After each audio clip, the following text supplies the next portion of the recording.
Hello, English 1102 students. I apologize for the quality of this video, but I'm recording it from my phone, and this is my laptop screen, so I'm doing the best that I can considering the fact that our Blackboard does not have any sort of capability to record a video. All right, so the first thing to know is thinking about this, correct?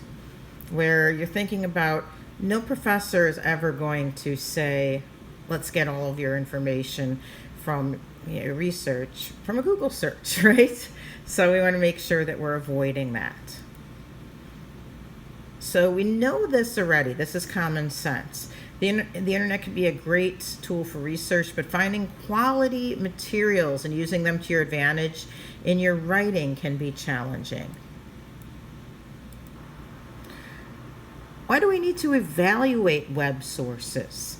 So just like we learned when we were talking about where the librarian told you about the CRAAP test, C-R-A-A-P, and we're going to discuss source credibility again during this video. Virtually any person can publish almost anything online. Also to know, unlike most print sources, web sources do not have to be professionally accepted and edited to be published. So let's talk about .this and .that. So .coms are basically commercial sites, ads, business information, shopping, and news networks. There's also fake news networks that are using .coms. .edu, school information, links to libraries and departments. And remember, just because you find a resource on a .edu does not necessarily mean that it's the greatest source in the world, because on a .edu site you might find a really great article, but it might be written by a student. Again, I apologize for the quality of this. I'm trying to get the right angle of this video. So you cannot use student sources in college level research. .gov, these are factual sites. We're not talking about political sites. We're talking about statistics, public information, facts, agency databases. Those are all .govs. .org, yes, that's the English spelling of organization. These are basically not-for-profit groups. There's also interest groups that use these sites. These are groups that have a certain agenda in mind. They may try to influence public opinion. So sometimes with a .org, you have to be really careful of the credibility of those sources, as you do with a .net. All a .net is, it's just a basic internet service provider, and it often sponsors personal sites. So I could come up with a fondaginsberg.net and I could talk about a cure for COVID-19.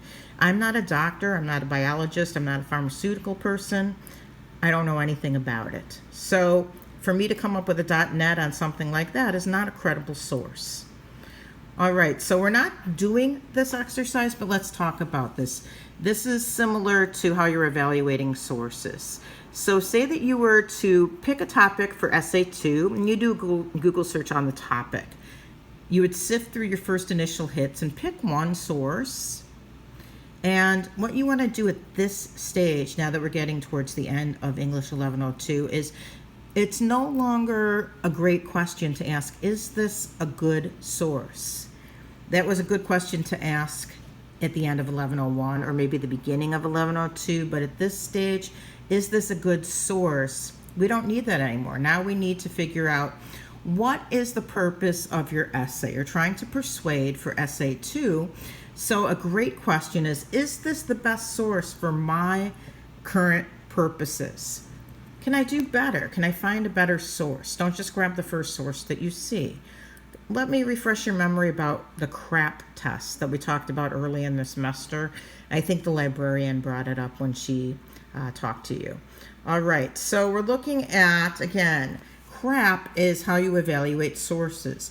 And I do something very similar with the source worksheet that I give you, where you were looking at your sources and I was approving your sources for Essay 1.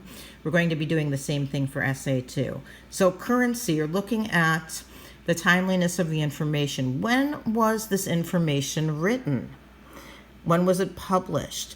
Are the links up to date? Are they still functional? Or do you get some you know, like when you're trying to click on something and sometimes it just says this is not a valid link, then it's not current. It hasn't been up to date for some time.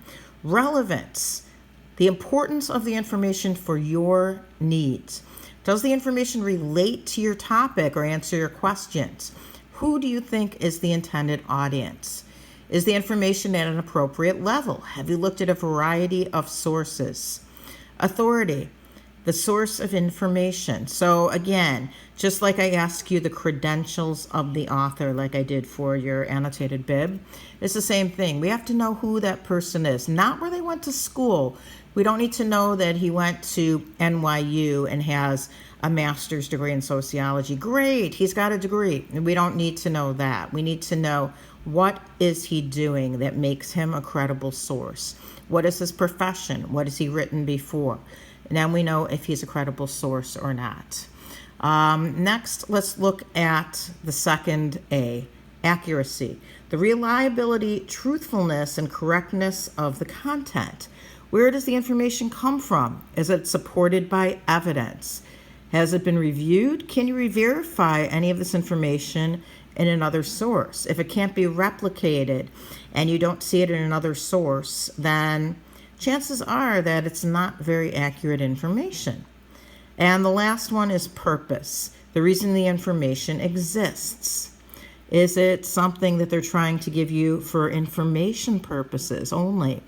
Do the author's sponsors make their intentions clear? Is the information fact, opinion, propaganda? Is it objective? Remember when I asked you that for your annotated bib, I asked you if it's objective or biased. All right, so then the next thing that you would do is answer the following questions about your source. So this is, again, what I do with the source worksheet, where I ask you to analyze the source. All right, so this is part one of this PowerPoint, and I don't want these videos to be too long, so I'm going to end the video with this slide, and part two of this PowerPoint will be on Blackboard right underneath this one.